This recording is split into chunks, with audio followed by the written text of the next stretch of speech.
नाज़रीन, मैं ईमानदारी से एक बात बताऊं, इसको लादीनियत कहा जाए, इसको दीन से दूरी कहा जाए, इसको गुस्से पर काबू ना होना कहा जाए, इसको अपने लिए बहुत शुरफा वाला माहौल और दूसरों के लिए बहुत घटिया किरदार, ये गुमान जो दिमाग का कीड़ा और खन्नास है, ये मामलात उसके नतीजे में होते हैं। अगर आपकी बच्ची के साथ नहीं बन पा रही तो शरा कहती है, कानून कहती है, आपको दूसरा रास्ता ही नहीं देती।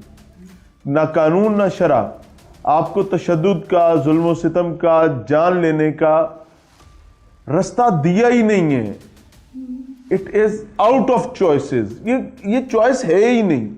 आप बच्ची को रुखसत कर दें, आप उसको फारिग कर दें, आप उसको हाथ से पकड़ें, उसके माँ बाप के हवाले करें और कहें अल्लाह। लेकिन ये क्या तरीका है? अभी हम उस बहन से भी बात करेंगे जो गई थी जिस वक्त वहां पर मसालियत का काम हुआ था, जब बच्ची को लेकर आए थे। लेकिन ये माँ जो है, ये बेचारी जो रो रही है, ये बहनें जो रो रही हैं, वो बाप मेरे सामने बैठा हुआ है। वो उसके बुढ़ापे में जवान औलाद की मैयत को जनाजा देना, ये कुछ सादा सी बात नहीं है। पुलिस क्या कहती है? पुलिस ने यही कहा कि वो जो आफाक है उसका हस्बैंड उसको पकड़ा हुआ है, जो दूसरे हैं वो उन्होंने अपनी जमानत करवा रखी हुई है 6 तारीख तक। हाँ, अभी तक वो नहीं पकड़ेगा। उन्होंने अपनी जमानतें करवा रखी हैं, जितनी भी उनकी फैमिली, उन्होंने अपनी जमानतें करवाई हैं। बस एक ही वो है जो आफाक है, वो जेल में, बाकी कोई भी नहीं है। अब मंडी बाउद्दीन किथे, इन्हों दा पिंड किथे? वो बेचारे एक वक्त करते हैं, दूसरे वक्त खाते हैं। यहां से उन मुकदमात को जाकर वहां देखना उनके लिए it is something like a herculean task.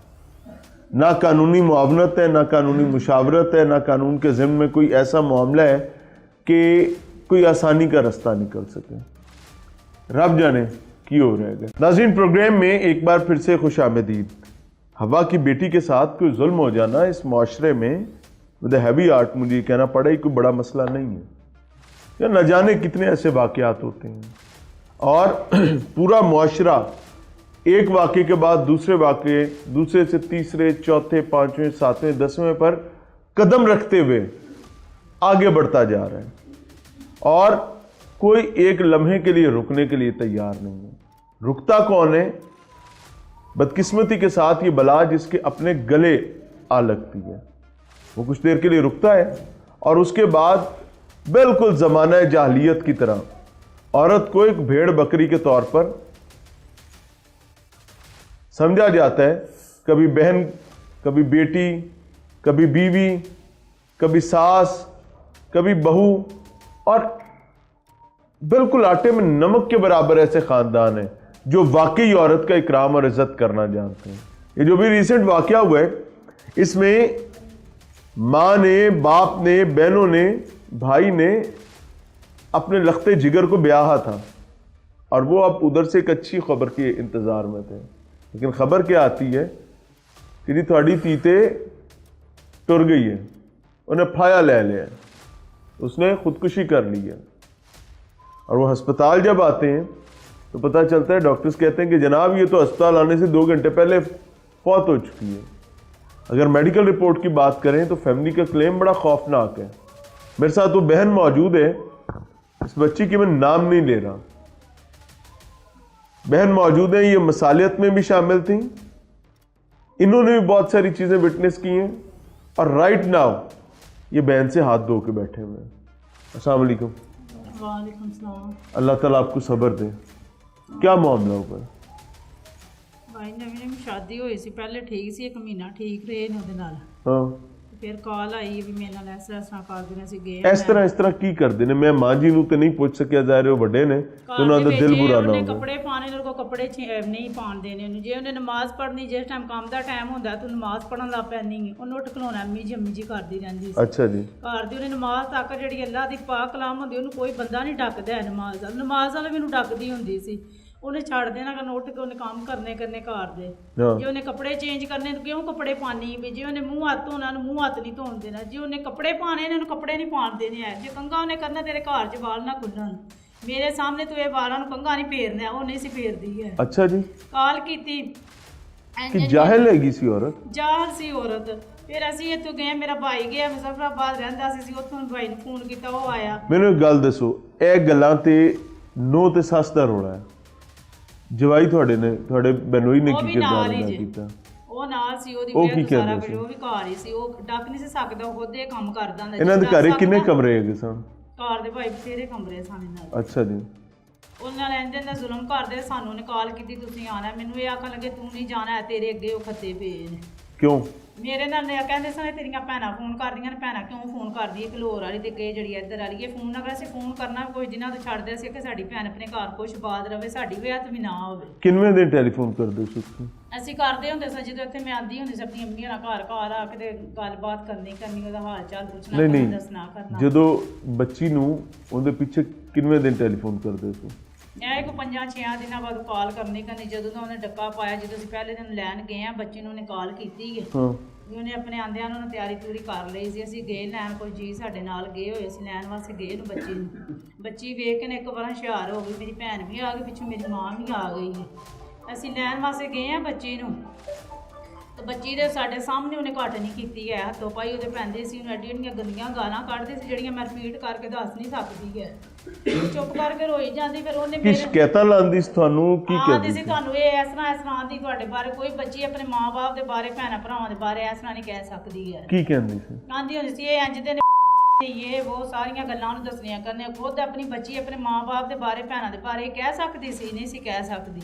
ਪਰ ਬੜਾ ਟੋਰਚਰ ਕਰਦੀ ਸੀ। ਉਹਦੇ ਸਾਡੇ ਸਾਹਮਣੇ ਹੱਥੀ ਭੈਣ, ਮੇਰੇ ਹੱਥੀ ਭੈਣ ਨੂੰ ਆਈ, ਮੈਂ ਅੱਗੇ ਹੱਥ ਕੀਤਾ, ਮੈਂ ਇੰਨਾ ਸ਼ੁਕਰ ਉਹਨੂੰ ਆਪਣੇ ਤੇ ਨਹੀਂ ਕਰਨ ਦਿੱਤਾ, ਮੇਰੇ ਹੱਥੀ ਪੈ ਗਈ ਸੀ। ਤਾਲਾ ਲਾ ਕੇ ਤੇ ਕਹਿੰਦੀ ਤੁਹਾਨੂੰ ਡੱਕ ਕੇ ਤੇ ਮੈਂ ਬੰਦਾ ਮਰਵਾਉਣਾ। ਸਾਨੂੰ ਧਮਕੀਆਂ ਵੀ ਲਾਈਆਂ ਗਈਆਂ ਸਨ। ਮੈਂ ਕਿਹਾ ਜਿਹੜਾ ਤੂੰ ਬੰਦਾ ਮਾਰਨਾ ਨਾ, ਤੂੰ ਮਾਰ ਹੀ ਲੈ। ਪਿੱਛੇ ਜਿਹੜੇ ਸਾਡੇ ਜੀ ਜਿਹੜੇ ਨਾਲ ਸਾਡੇ ਗਏ ਹੋਏ ਸਨ, ਉਹਨਾਂ ਜਾ ਕੇ ਉੱਥੇ ਥਾਣੇ ਦੇ ਵਿੱਚ ਰਿਪੋਰਟ ਕੀਤੀ। ਉਹਨਾਂ ਨੇ ਆਖਿਆ ਵੀ ਹੈਲਪ ਚਾਹੀਦੀ, ਕਾਰਵਾਈ ਹੈ, ਬੱਚੀ ਨੂੰ ਲੈਣ, ਬੱਚੀ ਨੂੰ ਨਹੀਂ ਉਹ ਜਾਣ ਦਿੰਦੀ ਹੈ। ਅਸੀਂ ਉਹਨਾਂ ਨੂੰ ਫੋਨ ਕਰਕੇ ਉਹ ਆਏ ਨੇ ਬੱਚੀ ਨੂੰ ਲੈਣ ਵਾਸਤੇ, ਨਾਲੇ ਇਹਨੇ ਆਖਿਆ ਮੈਂ ਬੱਚੀ ਨਹੀਂ ਮੈਂ ਨਾਲ ਭੇਜਣੀ ਹੈ। ਮੈਂ ਕਿਹਾ ਮੈਂ ਲੈ ਕੇ ਜਾਣੀ, ਜਾਂ ਮੈਂ ਅੱਜ ਮਰਾਂਗੀ ਤੇ ਜਾਂ ਤੂੰ ਮਰੇਂਗੀ, ਮੈਂ ਆਪਣੀ ਭੈਣ ਲੈ ਕੇ ਜਾਣੀ ਹੈ ਇੱਥੋਂ। ਕਹਿੰਦੀ ਮੈਂ ਨਹੀਂ ਨਾਲ ਜਾਣੀ ਹੈ, ਤੇ ਜਦੋਂ ਜਾਏਗੀ ਮੁੱਕ ਕੇ ਜਾਏਗੀ, ਮੈਂ ਮਾਰ ਕੇ ਘੱਲਣੀ, ਮੈਂ ਅੱਜ ਜ਼ਿੰਦਾ ਨਹੀਂ ਮੈਂ ਘੱਲਣੀ ਹੈ। ਅਸੀਂ ਮਾਰ ਕੇ ਨਾ ਵੱਢ ਕੇ ਤੇ ਨਹਿਰੇ ਵਗਾ ਛੱਡਣੀ। ਉਹੀ ਉਸ ਜਨਾਨੀ ਨੇ ਕੰਮ ਕੀਤਾ। ਉਹਨੂੰ ਜ਼ਾਲਮ ਨੇ ਜਰਾ ਜਿਨ੍ਹਾਂ ਨੇ ਆਇਆ ਐਵੇਂ ਬੱਚੀ ਮਸੂਮ ਨੂੰ ਮੈਂ ਮਾਰਨ ਲੱਗੀ ਆ। ਮੈਂ ਤਾਂ ਆਪਣੀ ਭੈਣ ਨੂੰ ਲੈ ਕੇ ਬਾਹਰ ਕੱਢਿਆ, ਉਹਦੇ ਚਾਦਰ ਦੀ ਉਹਨੂੰ ਦਿੱਤੀ ਹੈ ਜਿਹੜੀ ਇੱਜ਼ਤ ਹੁੰਦੀ ਹੈ ਧੀ ਭੈਣ ਦੀ। ਉਸੇ ਚਾਦਰ ਦੇ ਵਿੱਚ ਸੂਟ, ਜਿਹੜੇ ਸੂਟ ਦੇ ਵਿੱਚ ਮੁੱਕ ਕੇ ਆਈ, ਉਹ ਹੀ ਸੂਟ ਪਾ ਕੇ ਉੱਥੇ ਆਈ ਹੈ। ਉਹ ਚਾਦਰ ਦੀ ਉਹ ਜ਼ਾਲਮ ਔਰਤ ਨੇ ਦਿੱਤੀ ਹੈ। ਉੱਥੇ ਜਾ ਕੇ ਬੱਚੀ ਦੇ ਉੱਤੇ ਰਗੜਾ ਲੱਗੀਆਂ ਹੋਈਆਂ ਸਨ ਬਾਜ਼ੂ ਦੇ, ਰੋਂਦੀ ਰਹੀ। ਤੂੰ ਦਿਨਾਂ ਦੀ ਉਹ ਬੱਚੀ ਭੁੱਖੀ ਸੀ, ਉਹਨੂੰ ਅਸੀਂ ਖਾਣਾ ਖਵਾਇਆ, ਉਹਦੀ ਤਬੀਅਤ ਥੋੜੀ ਕੁ ਸਹੀ ਹੋਈ, ਅਸੀਂ ਲੈ ਕੇ ਆ ਗਏ। ਫਿਰ ਕੁਝ ਦਿਨਾਂ ਬਾਅਦ ਉਹ ਆਏ ਵੀ ਅਸੀਂ ਲੈ ਕੇ ਜਾਣੀ ਬੱਚੀ। ਮੈਂ ਕਿਹਾ ਮੈਂ ਨਹੀਂ ਜਾਣਦੀ ਇੱਥੇ ਦੁਆਏ। ਹਾਂਜੀ ਕਿਹਾ, ਮੈਂ ਕਿਹਾ ਨਹੀਂ ਜਾਣ। ਉਹਨੇ ਫੇਰ ਕਿਹਾ ਦੋਵੇਂ ਭੈਣਾਂ ਗਸ਼ਤੀਆਂ ਨੇ ਵਿੱਚ, ਇਹ ਜਿਹੜੀਆਂ ਨੇ ਇਹ ਨਹੀਂ ਜਾਣ ਦਿੰਦੀਆਂ, ਇੰਨੀਆਂ ਨਹੀਂ। ਉਹਨੇ ਸਾਨੂੰ ਗਾਲਾਂ ਕੱਢੀਆਂ। ਮੈਂ ਆਪਣੇ ਘਰ ਟੋਰ ਗਈ, ਉਹਨਾਂ ਨੇ ਖੁਦਾਰ ਸੂਲ ਦੇ ਵਾਸਤੇ ਪਾ ਕੇ, ਅੱਲਾ ਦੇ ਘਰ ਦੇ ਨਾਲ ਪਾ ਕੇ, 2 ਜਾਲਾਂ ਦਾ ਵਾਲੀ ਚੁੱਕ ਕੇ ਇਹਨਾਂ ਕੋਲ ਬੱਚੀ ਲੈ ਕੇ ਤੇ ਟੁਰ ਗਏ ਨੇ। ਫੋਨ ਰਿਕਾਰਡਿੰਗ ਦੇ ਵਿੱਚ ਵੀ ਬੱਚੀ ਇਹ ਕਹਿ ਰਹੀ ਮੈਨੂੰ 100 ਕਿੰਨਾ ਬਹਾਰ ਚੜਿਆ। ਜੇ ਬੰਦਾ ਮੀਆਂ ਨਾਲ ਦਾ ਹੁੰਦਾ ਤੇ ਇਹ ਕੰਮ ਨਾ ਹੁੰਦਾ, ਬੰਦਾ ਨਾਲ ਸੀ ਬੰਦੇ। ਹੁਣ ਤੂੰ ਕੁਝ ਦਿਨ ਪਹਿਲੇ ਦੀ ਗੱਲ ਹੈ। ਹਾਂਜੀ ਰਿਕਾਰਡਿੰਗ ਦੇ ਵਿੱਚ ਵੀ ਕਹਿੰਦੀ ਮੈਨੂੰ ਬਾਹਰ ਚੜਿਆ ਆ, ਮੈਂ ਕੰਮ ਕਰ ਰਹੀ ਹਾਂ। ਅਸੀਂ ਕਿਵੇਂ ਆਖੀਏ ਮੀਆਂ ਨਾਲ, ਮੀਆਂ ਨੇ ਨਾਲ, ਮੀਆਂ ਨੇ ਨਾਲ ਹੋ ਕੇ ਮਾਰੀ। ਸਾਰੀਆਂ ਵਿੱਚੇ ਨਨਾਨਾ ਨੇ ਵਿੱਚੇ ਨਕਾਸ਼ਫ, ਸਾਰੇ ਫੈਮਿਲੀ ਨਾਲ ਤੁਹਾਨੂੰ ਕਿਉਂ ਐਸਾ ਲੱਗਦਾ ਹੈ ਕਿ ਬੱਚੀ ਨੂੰ ਵਾਕਈ ਕਤਲ ਕੀਤਾ? ਸਾਨੂੰ ਲੱਗਦਾ ਨਾ ਮੇਰੇ ਸਾਹਮਣੇ ਮੇਰਾ ਭਾਈ, ਮੇਰਾ ਭਰਾ, ਮੇਰਾ ਧੀ ਭਾਈ ਸੀ, ਮੇਰੇ ਸਾਹਮਣੇ ਮੇਰੀ ਭੈਣ ਨੂੰ ਫੜ ਕੇ ਪੈਂਦੀ ਸੀ। ਉਹਦੇ ਕੱਪੜੇ ਖੋਲ ਜਿਹੜੇ ਉਹਨੇ ਕੱਪੜੇ ਚੇਂਜ ਕਰਨੇ ਸੀ, ਤਾਲਾ ਲਾ ਛੜਿਆ ਸੀ। ਆਂਦੀ ਮੈਨੂੰ ਕੱਪੜੇ ਨਹੀਂ ਮੈਂ ਬਦਲਣ ਦੇਣੇ ਆ। ਅਸੀਂ ਕਮਰੇ ਦੇ ਵਿੱਚ ਖੁਦ ਗਏ, ਉਹਦੀਆਂ ਜਿਹੜੀਆਂ ਚੀਜ਼ਾਂ ਸੀ ਸਾਰੀਆਂ ਨੇ ਚੁੱਕ ਲਈਆਂ ਸੀ। ਜਿਹੜੀ ਚਾਦਰ ਸੀ, ਜਿਹੜੇ ਬੰਦੇ ਨਾਲ ਗਏ ਹੋਏ ਸਨ ਉਹਨਾਂ ਨੇ ਚਾਦਰ ਦਿੱਤੀ, ਉਹਨਾਂ ਬੱਚੀ ਨੂੰ ਚਾਦਰ ਦੇਵੋ। ਅਸੀਂ ਉਹ 2 ਸੂਟ ਫੜੇ ਨੇ, ਮੇਰਾ ਭਰਾ ਸੀ ਉਹ ਲੈ ਕੇ ਤੇ ਅਸੀਂ ਉਹਨੂੰ ਆ ਗਏ। ਜਿਹੜੀ ਜਗ੍ਹਾ ਤੇ ਫੰਦਾ ਲੱਗਾ ਹੈ ਇਹ ਬੱਚੀ ਦਾ ਆਪਣਾ ਕਮਰਾ ਸੀ? ਆਪਣਾ ਕਮਰਾ ਸੀ। ਉਹਨੂੰ ਤੇ ਕਮਰੇ ਵਿੱਚ ਵੀ ਨਹੀਂ ਸੀ ਵੜਨ ਦਿੰਦੀ ਸੀ। ਸਮਾਨ ਦਿੱਤਾ ਰੀਝਾਂ ਨਾਲ, ਮੇਰੇ ਪਿਓ ਨੇ ਮੇਰੇ ਭਰਾ ਨੇ ਰੀਝਾਂ ਲਾ ਦਿੱਤੀਆਂ, ਉਹਨੂੰ ਸਮਾਨ ਤੱਕ ਨਹੀਂ ਸੀ ਵਰਤਣ ਦਿੰਦੀ ਹੁੰਦੀ ਹੈ। ਆਂਦੀ ਤੇਰੇ ਪਿਓ ਨੂੰ ਦਿੱਤਾ ਗਈ ਪਿੱਛੋਂ ਉਹ ਸਮਾਨ ਆਪਣੇ, ਜਿਵੇਂ ਉਹਦਾ ਸਮਾਨ ਗਿਆ, ਜਿਵੇਂ ਉਹਦੇ ਬਰਤਨ ਗਏ, ਉਹਨੂੰ ਬਰਤਨ ਤੱਕ ਨਹੀਂ ਸੀ ਖੋਲਣ ਦਿੰਦੀ ਹੈ। ਉਹਦਾ ਸਮਾਨ ਸਾਰਾ ਉਂਝ ਦਾ ਉਂਝ ਹੀ ਪਿਆ, ਉਹਨੂੰ ਬਰਤਨ ਤੱਕ ਨਹੀਂ, ਤਾਲਾ ਲਾ ਦਿੰਦੀ ਸੀ। ਅਸੀਂ ਇਸੇ ਤੋਂ ਕਹਿੰਦੇ ਸੀ ਮੈਂ ਆਪਣਾ ਸਮਾਨ ਕੱਢਦਾ। ਪਹਿਲੇ ਦਿਨ ਮੈਂ ਆਪਣੇ ਕਮਰੇ 'ਚ ਜਾਣਾ, ਉਹਨੂੰ ਨਹੀਂ ਜਾਣ ਦਿੱਤਾ। ਇੱਕ ਕਮਰੇ ਦੇ ਵਿੱਚ ਉਹਦਾ ਸਮਾਨ ਉੱਤੇ ਨੇ ਲਾਇਆ, ਉਸੇ ਕਮਰੇ ਦੇ ਵਿੱਚ ਜ਼ਾਲਮ ਔਰਤ ਨੇ मारा। औरत की दुश्मन बन जाती है। नाज़रीन, वो कहते हैं ना कि मर्द दुश्मन हो तो समझ आती है। जेंडर का फ़र्क है ना, औरत ही औरत की दुश्मन है। एक औरत को दूसरी औरत हज़म नहीं हो रही। इस माशरे में सबसे बड़ा अलमिया ये है, और उसके फिर नताइज आप लोग देख रहे हैं। बेटा आप छोटी बहन हैं? नहीं, मैं आपसे बड़ी हूँ 2 साल। आप बड़ी हैं? आप भी शादीशुदा हैं? नहीं। जब बच्ची नाराज होकर यहाँ पर आती है तो कोई गुफ्तगू, कोई बच्ची का बताना कि उसको जान का खतरा है, क्योंकि बहनों के साथ इंसान बात कर लेता है, भाइयों के साथ कर लेता है, माँ और बाप का होता है कि इन्हें तकलीफ होगी, कोई उसने ऐसा खतरा महसूस किया कि उसकी जान जाने का भी मामला है? जब यहाँ पे आई थी नाराज हो गए, अम्मी और अबू राफी सब लेके आए थे यहाँ पे, तो परेशान रहती थी। मैंने पूछा मनाहिर क्या हुआ, तुम क्यों इस तरह परेशान रहती हो? कहती वो ना मुझे धमकी देते हैं, जो मेरी सास है ना मुझे धमकी देती है, तुम्हें मार के ना काट के दरिया के अंदर डाल देंगे। फिर मैं नाराज होगी, मैं मनाहिर अब नहीं हमने तुम्हें जाने, डिवोर्स ही हमने करवानी है, वहाँ से हमने तुम्हें जाने देता।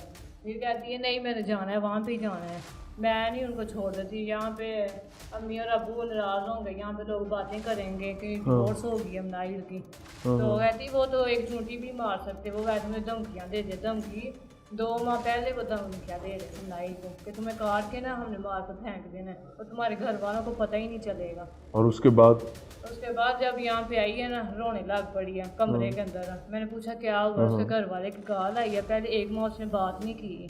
अच्छा, फिर जब नाराज रही है जी, बात नहीं थी कर रही, वैसे भी नहीं थी वो कॉल करती। जब उससे शादीशुदा हुई थी, मैसेज अबू के पास मोबाइल होता था, हमारे पास नहीं था, अबू ने घर पे होना है, बात करवानी है। 1 माह कॉल नहीं की उसने, उसके घर वाले ने कॉल की है। मैंने ना तुम्हें कल लेने आना, इसने बोला मैंने नहीं अभी आना, मेरे घर वालों से पूछो। कहता मैं घर वालों से नहीं पूछूंगा, मैं वहाँ पे गली में खड़े होने लगा हूँ, खुद आके तुम अपना बैग पकड़ो आ जाओ यहाँ पे। कहती नहीं मैंने वैसे ही नहीं करना। कहता फिर मैं डिवोर्स दे दूँगा। ये रोने लग पड़ी, आती वो डिवोर्स दे देगा मुझे। 15 दिन यानी ना इस तरह ही वो परेशान रही है डिवोर्स की बातों से। फिर एक दिन कॉल की है इसने भाई फाक ने अबू से बात की है कि मैं ना अपनी बच्ची को ना डिवोर्स देने लगा। अच्छा, यहाँ पे बेहोश होकर गिर गई है मनाहिर, मैं डिवोर्स देने लगा, रिकॉर्ड भी हमारे पास। कहती नहीं ना वो डिवोर्स देगा, कागज़ भेजने लगा वो। कहता मैं ना अपने बाप का नहीं हूँ अगर तुम्हें डिवोर्स ना दूँगी। धमकी दी है, फिर इसे इतनी गंदी गाली देता था मेरे सामने। मैंने पूछा भाई आप पढ़े लिखे? कहते हैं हाँ बेटा मैं पढ़ा। मुझे कहता बेटा, तो मैं कहा इस तरह की गालियाँ तो वो जो उनसे पढ़े लिखे होते हैं वो तो नहीं गालियाँ देते इस तरह की जैसे आप दे रहे हैं। वो तो पेंडू होते हैं जो गालियाँ दे देते। नहीं वैसे ना वो मजाक कर रहा है, नाहिर मजाक नहीं कर रहा, वो तुम्हें गालियाँ नहीं कर रहा, तुम क्यों नहीं समझ रहे? टेलीफोन पे? जी, टेलीफोन पे गालियाँ दे रहा था। अबू ने भी सुना था। फिर मैंने अबू को बताया, अबू कि भाई जो है ना नाहिर को गालियाँ दे रहा था। अबू ने पूछा नाहिर क्या बात है? कहती अबू नहीं ना इसे गलती हो गई है सुनने में, गालियाँ उसने इतनी ज़्यादा दी। मिनाल आपकी बहन ने बात छुपा ली? जी छुपा ली घर वालों से। घर भी मुझे पता था, मैंने बता दिया, अम्मी को भी बताया, अबू को भी बताया। फिर वो यहाँ पे आए हैं इसको लेने नाहिर को, कुरान के ऊपर हाथ रखा है उन्होंने। वो कहते हैं अब हम नहीं करेंगे। कभी आपकी बहन ने कोई ऐसी बात की जिससे आपको शक होता हो कि ये अपनी जान ले लेगी? नहीं, वो कभी कोई ऐसी बात? वो एक सुई तक नहीं अपने आप को बोल सकती, मुझे इतना उस पर बिलीव है।